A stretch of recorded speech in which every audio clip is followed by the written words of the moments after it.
बोलिए गुरुदेव भगवान की जय। ज्ञान समागम प्रेम सुख दया भक्ति विश्वास गुरु सेवा ते पाइए सदगुरु चरण निवास। बोलिए गुरुदेव भगवान की, बोलिए सच्चे दरबार की। तो प्यारे, जिस प्रकार हम गुरु की भक्ति करते हैं, गुरु के बताए मार्ग पर चलते हैं, तभी हमें भगवान की प्राप्ति होती है। अगर हम गुरु का कहना माने तो हम इस संसार से क्या तीनों लोक में विजयी हो जाते हैं। प्यारे, तो एक राजा बहुत ही धनवान, जितने और आसपास के राजा थे ना, सबसे धनवान राजा, लेकिन उतना ही जिज्ञासु, भगवान को जानना चाहता था, भगवान को पाना चाहता था। बहुत सारे साधु संतों से पूछा कि मेरे कुछ प्रश्न हैं भगवान के लिए, अगर वो बता दें तो मुझे भगवान की प्राप्ति हो जाएगी, सदगुरु की प्राप्ति हो जाएगी। लेकिन गुरु पास नहीं था उसके। प्रश्न सभी साधु संतों से पूछता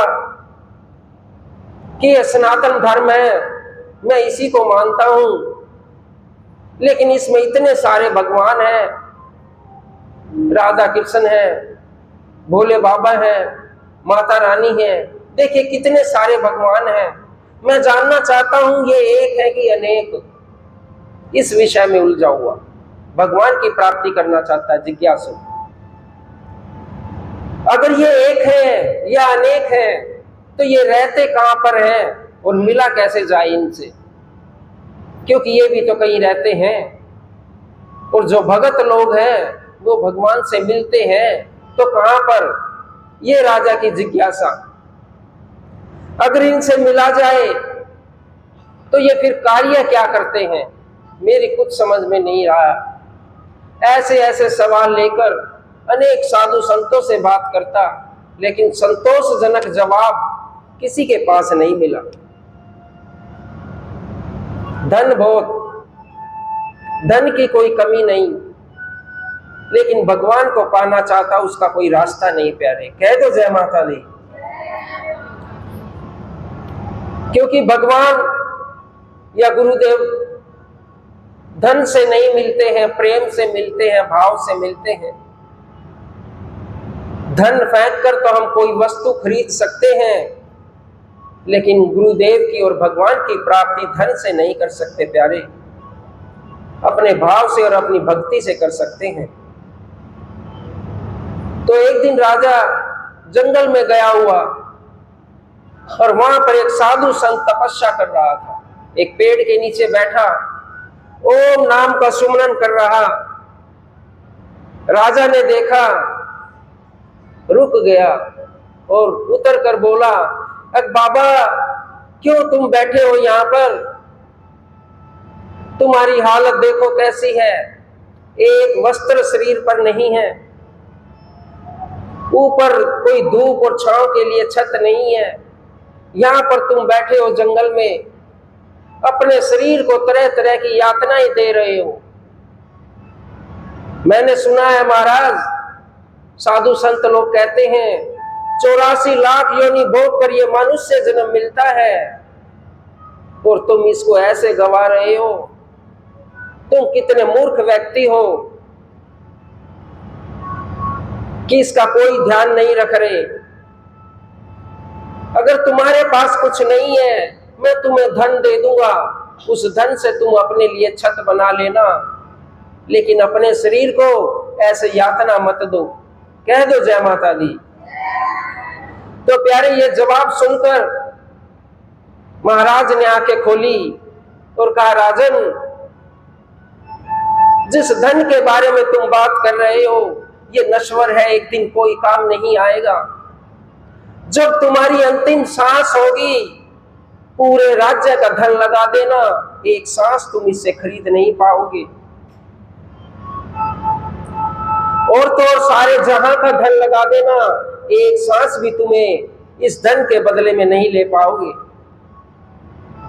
जब ये बात राजा ने सुनी तो आंखें खुल गई। अब मैं किन किन साधु संतों से पूछ रहा था, और जिसकी मुझे तलाश थी, जो भगवान का रास्ता मुझे बताएंगे, वो तो जंगल में बैठे हैं निर्वस्त्र होकर। कोई वस्त्र भी नहीं, किसी प्रकार की कोई फैसिलिटी नहीं, और ज्ञान अपार है। कह दो जय माता दी। राजा ने हाथ जोड़ लिए और कहा, महाराज आप ज्ञानी तो हो, क्योंकि भगवान की प्राप्ति मुझे लग रहा है आपको है, लेकिन मेरे भी कुछ सवाल हैं, उनके जवाब मुझे दे दो।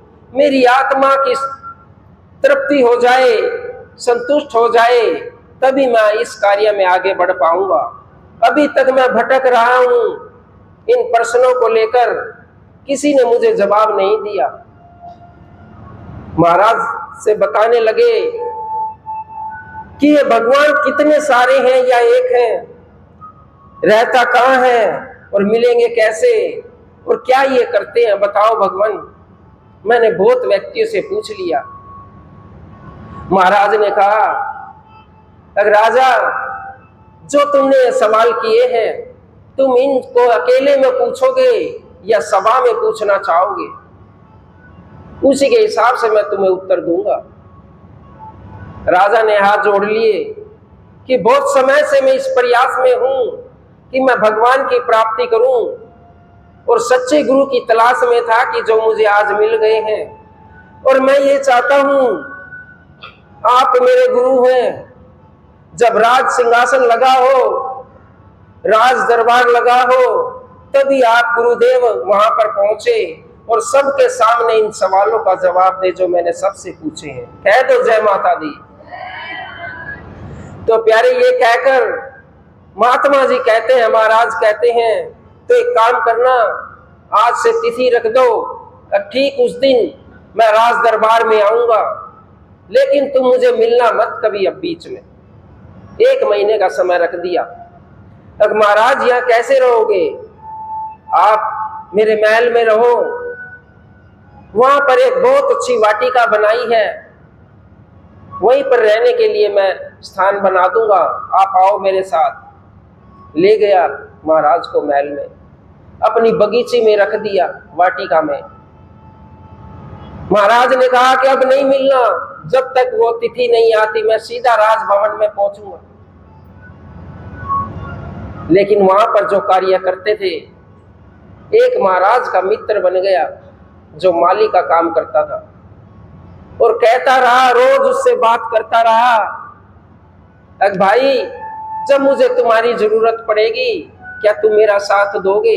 महाराज जी कहते हैं उस माली को, लो भगवान कैसी बात कर रहे हो, आप रोज इतना ज्ञान देते हो, हम आपके लिए छोटा सा कार्य नहीं कर सकते। करेंगे, जरूर करेंगे। ऐसे करते करते वो दिन नजदीक आ जाता है, 2 दिन रह जाते हैं। फिर उसको पक्का करने लग गए कि बताओ भाई, मैंने बोला था कि मेरी बात, जो मेरा कार्य है वो तुम कर दोगे। हाँ महाराज क्यों नहीं, तो कल राज दरबार में जाना है, तुम्हें एक कार्य करना है कि जो ये मेरे वस्त्र हैं बाबा के, ये तुम पहन लेना, और जो ये अपने वस्त्र है ना, ये मुझे दे देना, क्योंकि मुझे राज दरबार में जाना है। जो बेचारा माली का काम करता था डर गया कि महाराज हमें मार देंगे, क्योंकि हम राज दरबार में कभी गए नहीं और हमारे कोई इजाजत नहीं। लेकिन महाराज जी ने उसको समझाया कि मैं तुम्हारे साथ चलूंगा, तुम्हें कुछ नहीं बोलना है, बस ये मेरे बाबा वाले वस्त्र तुम्हें पहनने हैं, नहीं तो ये राजा समझ नहीं पाएगा। जो भी बोलना है वो सब मुझे बोलना है। और अगला दिन आ गया, राज दरबार में जाने के लिए पहुंच गए। वो माली को तो बाबा के कपड़े पहना दिए, और उस माली के कपड़े उस बाबा ने पहन लिए। कह दो जय माता दी। तो प्यारे, बड़ा सुंदर दृश्य है। राजा ने राज सिंहासन पर बैठे और देखा कि ये तो मेरी वाटिका का माली है जो ये भगवा वस्त्र पहने हैं, और जो ये माली के वस्त्र पहने हैं ये तो वही बाबा है जो 1 महीने पहले मुझे मिले थे। लेकिन आज पूरी राज दरबार भरा हुआ है।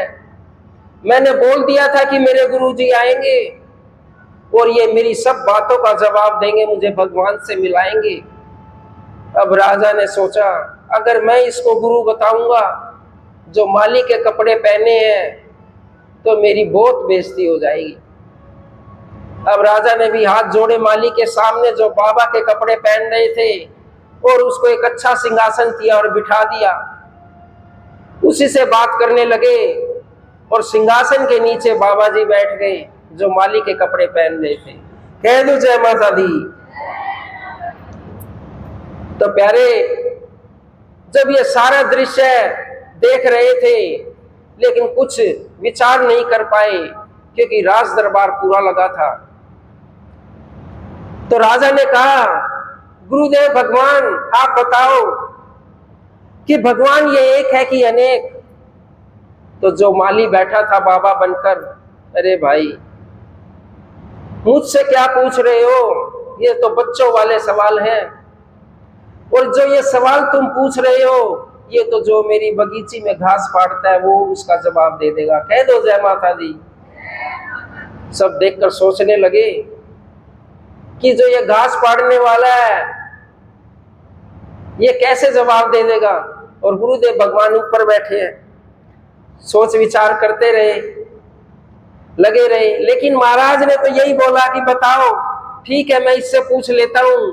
लेकिन राजा अंदर ही अंदर प्रसन्न हो जाता है कि गुरुजी तो मैंने इनको माना था जो आज माली के वस्त्र पहने हैं, और पूछता है बताओ माली, जो गुरुजी ने कहा है उन बातों का जवाब दो कि भगवान एक है कि अनेक। अगर अनेक है तो किसको मानना चाहिए, अगर एक है तो वो कौन है। कह दो जय माता दी। बड़ा सुंदर सवाल किया, और बहुत सारे भाइयों के बहनों के मन में भी होगा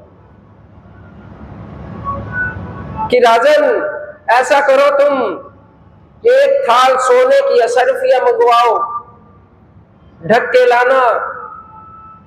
ले आए राज दरबार में, और राजा के हाथ में वो दे दिया थाल। और गुरुजी ने कहा जो किसान के उसमें थे, माली के भेष में थे, अगर राजा इनको गिनो ये कितनी असरफी हैं इसके थाल के अंदर। जैसे ही राजा ने गिननी आरंभ की, 1 2 3 4, तो गुरुदेव भगवान कह दे बस एक ही है, 3 4 नहीं है। ये तुम्हारी भूल है जिसको तुम 3 4 7 8 10 बोलते हो। समझ ना पाया राजा की भगवान की, गुरुदेव भगवान की कैसी गिनती है। अब देखो ये जितनी भी असरफियां इस थाल के अंदर हैं सभी की एक जैसी है, एक जैसा वजन है, सबकी शक्ल एक जैसी है। अलग अलग रूप है, अलग अलग रूप नहीं है, लेकिन अलग अलग है। जब भगवान के अवतार हुए तो इसी प्रकार से हुए, लेकिन देखने में सब एक जैसे हैं।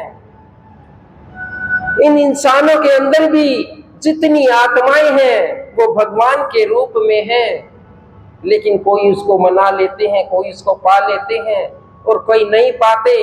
लेकिन ये नहीं है कि लाखों करोड़ इंसान हैं तो भगवान भी लाखों करोड़ हो जाएंगे। जब ये जवाब सुना तो पूरे राजमहल में जोरदार तालियां बजाई गुरुदेव भगवान के लिए कि मैं आपके इस जवाब से संतुष्ट हूं महाराज।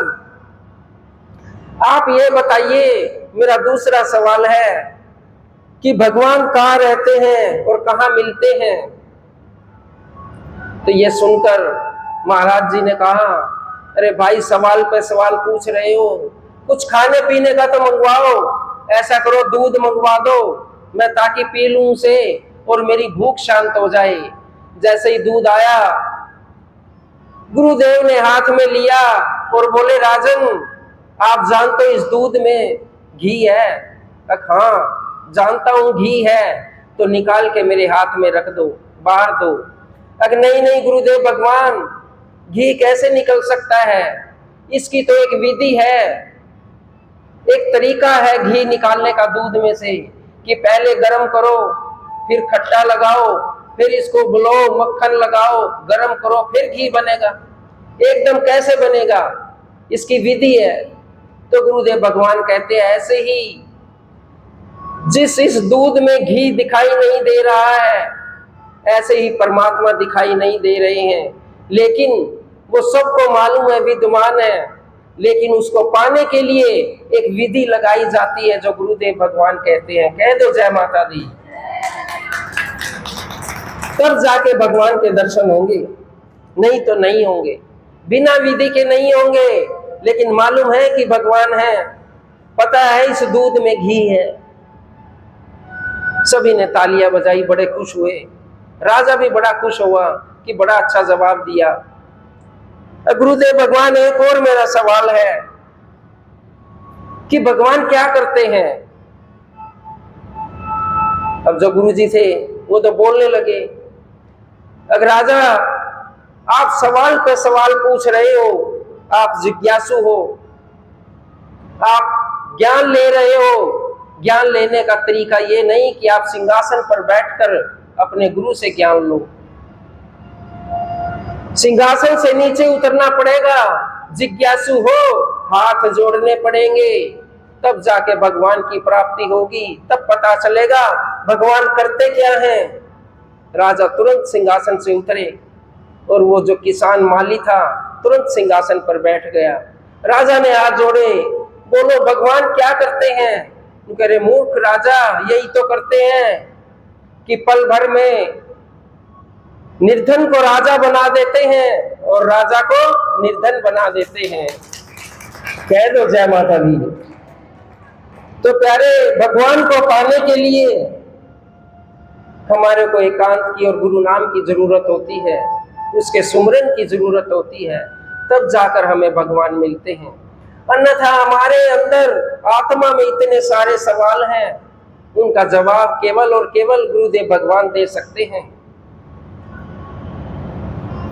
कुछ उच्च श्रेणी के लोग कहते हैं जो भगवान की सेवा करते हैं या पुजारी का कार्य करते हैं या सत्संग करते हैं, अगर उनके चरण छू लिए जाएं तो वो भी भगवान की प्राप्ति के बराबर होता है। कैसे? क्योंकि वो भगवान का संदेश सुनाते हैं, भगवान का आशीर्वाद तुम्हें दिलाते हैं। अगर भगवान के पास वो रहते हैं और तुम उनके चरण छूते हो तो भी तुम्हें भगवान की प्राप्ति है। कह तो जय माता दी। तो प्यारे, सारा खेल इन संसार का है, संस्कारों का है। हम अपने बच्चों को कैसे संस्कार देते हैं, तब जाकर ये मिलती है। ये नींव है जो पैदा होते ही रखनी होती है कि भक्ति कैसे की जाती है, बड़ों का मान सम्मान कैसे किया जाता है, गुरुजनों को कैसे याद किया जाता है और कैसे अपने घर को स्वर्ग बनाया जाता है। ये सब संस्कारों का खेल है, क्योंकि बिना संस्कार के इस जीवन में कुछ नहीं है।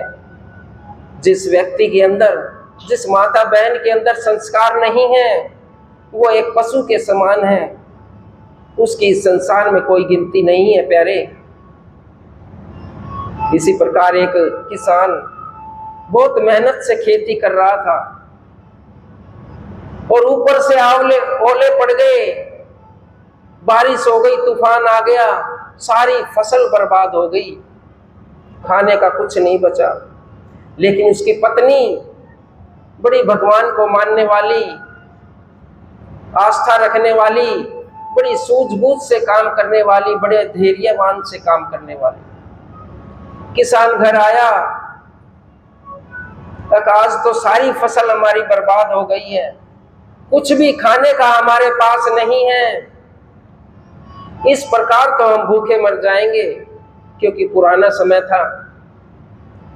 अब उसकी पत्नी ने भी कहा, हम कितने दिन घर बैठेंगे, आप जाओ कहीं काम देख कर आओ, कुछ तो काम हो जाएगा जिससे हमारा खाने का चले।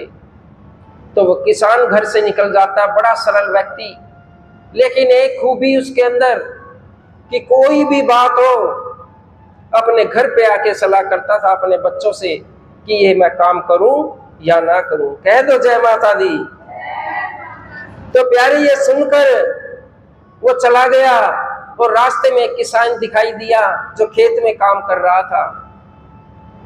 उसने बुलाया, अरे भाई क्यों उदास हो, क्या हुआ? अरे भाई बड़ा दुखी हूं, बहुत परेशान हूं, घर में कुछ खाने का नहीं, सारी फसल बर्बाद हो गई, अब बड़ा मुश्किल है, बहुत समय लगेगा। उसने एक जोरदार मुंह पे थप्पड़ लगाया दूसरे किसान ने। बोला, भाई भी कह रहे हो और रो भी रहे हो, बता मैं तेरे लिए क्या मदद करूं? तुझे गेहूं की बोरियां दे दूं, तुझे हल दे दूं अपना, या तुझे बैल दे दूं? बता तुझे किस चीज की जरूरत है? तूने मुझे भाई बोला है तो मैं तेरी क्या मदद करूं? कह दो जय माता दी।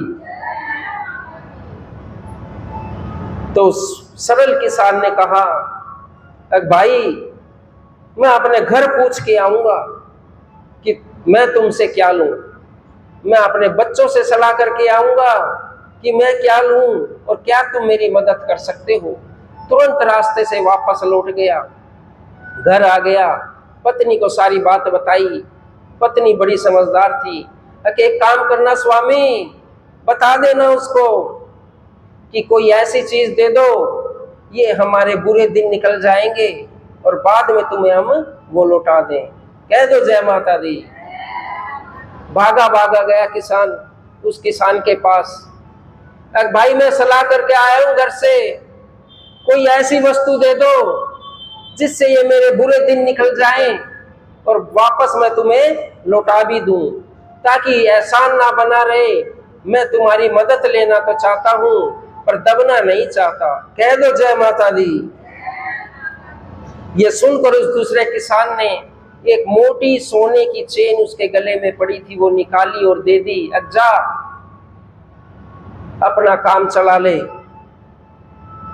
और वो लेकर घर आया, घर बताया कि इसको सुनार के पास रख दो गिरवी, बदले में रुपया धन ले लो, उससे हमारी आर्थिक जो स्थिति है वो ठीक हो जाएगी, और जब हमारी ठीक हो जाएगी तो ये वापस चेन उसको लाके, हार लाके हम उसको दे देंगे, ये भी एहसान हो जाएगा। कह दो जय माता दी। तो प्यारे ऐसा ही किया, सुनार के पास रख दी और धन ले आया। खेती ना करके किसी दूसरे कार्य में धन लगाकर खूब पैसा कमाया।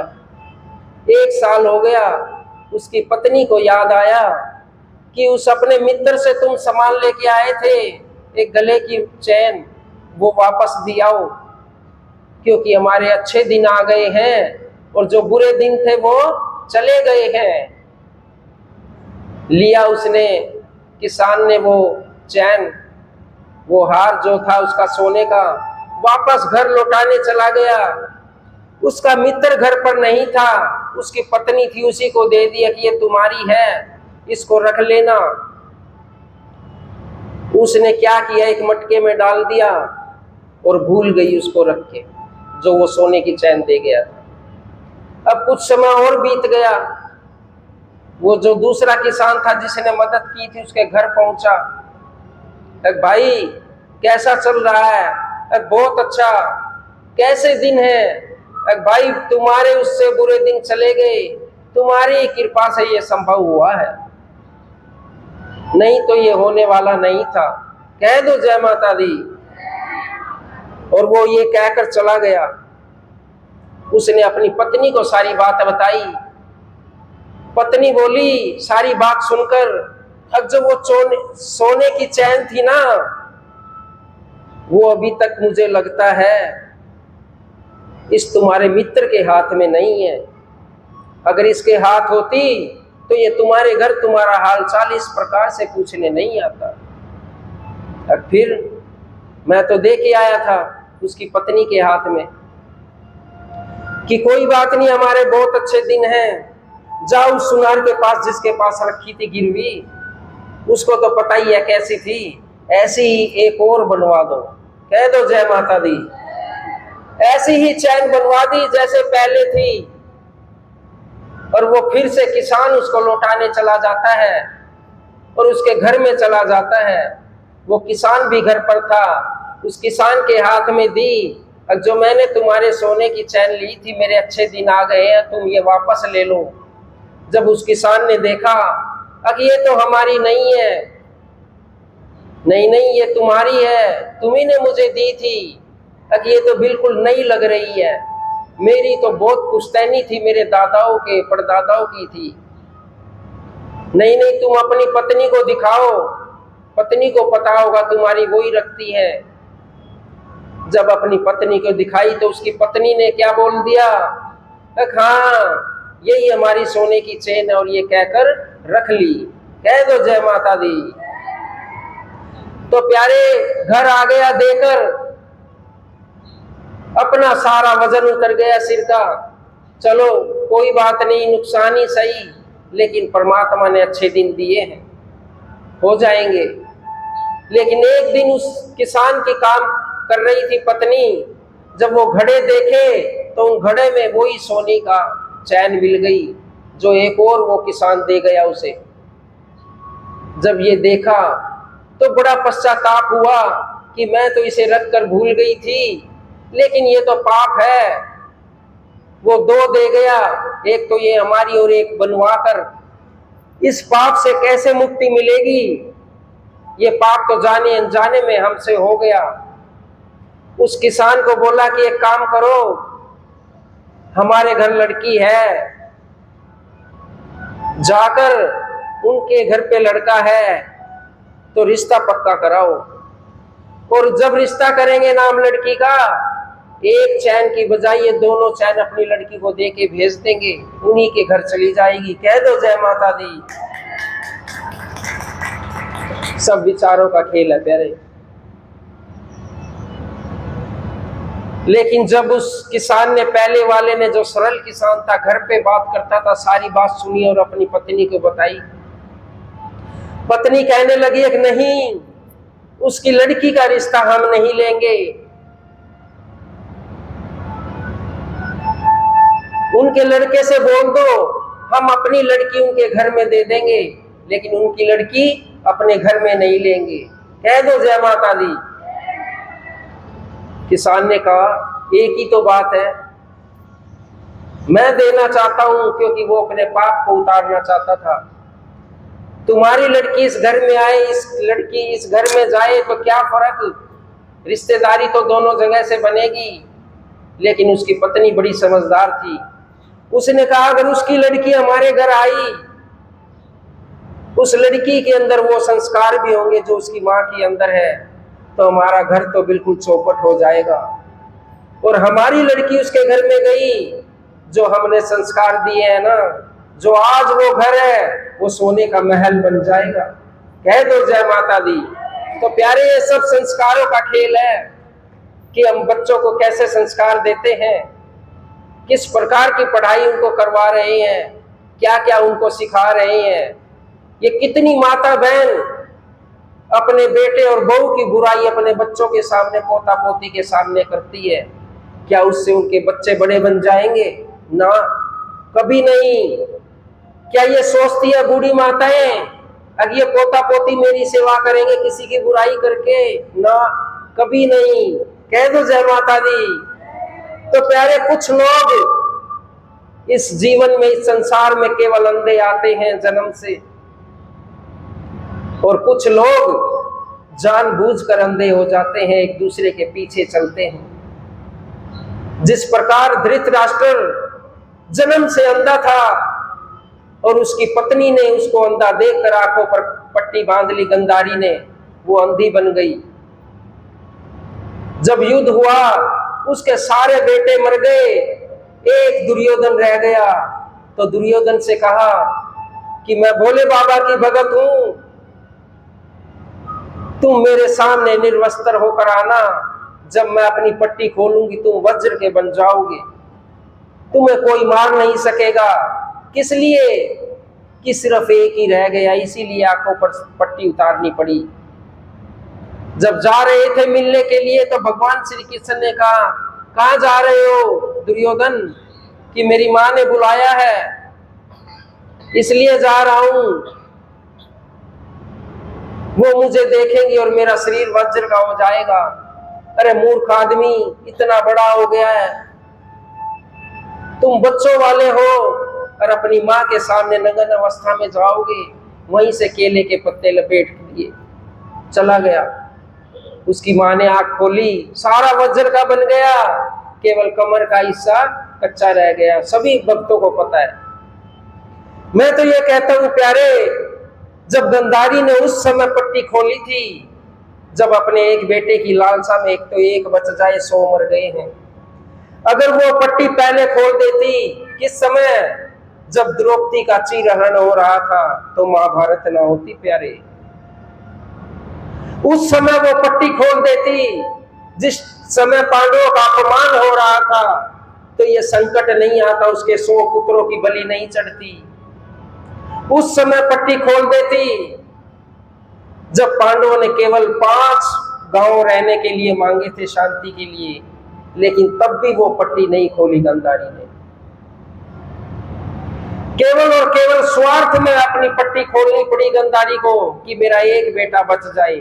उस समय वो दिखा देती तो क्या दुशासन जब सिर हर रहा था, क्या गंधारी उसको अपने नेत्रों से भस्म नहीं कर सकती थी? कर सकती थी प्यारे, लेकिन पुत्र मोह। कह दो जय माता दी। तो प्यारे ऐसे अंधे मत बनना, किसी अंधों को देखकर अंधा मत बनना, भेड़ चाल में मत चलना। जो गुरुवाणी है उस पर अमल करना, क्योंकि गुरुवाणी हमें सिखाती है कि हमें कैसे रहना है, कैसे हमें जीना है, किस प्रकार से इस संसार से जाने के लिए हमें तैयारी करनी है। थोड़ी थोड़ी धीरे धीरे होगी प्यारे, एकदम नहीं होगी। क्योंकि ये जो नाम सुमरन है ना, ये एकदम नहीं आता प्यारे, थोड़ा थोड़ा करके आता है। कह दो जय माता दी। मन में राम का नाम हो और सिर पे गुरु का हाथ, उसकी नाम ना डूबती, ये दोनों हो साथ। गुरु गूंगे गुरु बावले, तो भी रहियो गुरु के दास। जो गुरु भेजे नरक में, तो समझो स्वर्ग का वास। गुरु की महिमा परम्पार, गुरु की महिमा, गुरु की महिमा परम्पार, गुरु शरण में जाकर बंदे, गुरु शरण में जाकर बंदे,